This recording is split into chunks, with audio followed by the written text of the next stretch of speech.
All right, in this video, we're going to look at finding the intercepts of a function. And the intercepts, there's two different kinds because we have two kinds of axes.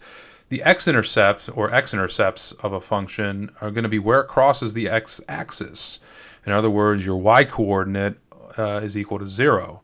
Or your function, you would set your function equal to 0 and solve for x. Those are the x-intercepts. The y-intercept of a function is where it crosses the y-axis. In other words, you plug in a 0 for x and see what you get in return, and that is your y-intercept.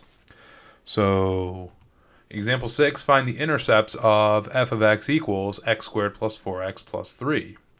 Now, in terms of visualization, here's the graph of that function.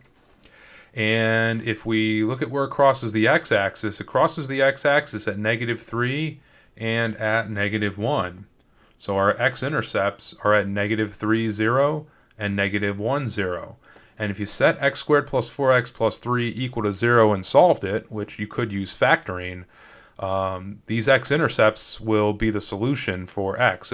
X equals -3 and x equals -1. You can actually use that to help you reverse factoring. So x plus 3 times x plus 1 will give you this, and then if you set each of those equal to 0 and solve, you'll get -3 and -1. Your y-intercept, if you plug 0 in for x, you get 0 squared plus 4 times 0 plus 3. Your y-intercept is 3. So your y-intercept, the coordinates are at 0 and 3. Desmos is really nice because if you graph this function, it'll fill in little gray circles at -3, 0, -1, 0, and 0, 3. So it'll give you a little indicator of what the intercepts are, and then you can just press the gray circle on your screen and it'll pop up with the coordinates of that point. All right, that about does it for this video. Thank you for watching, and I'll see you next time.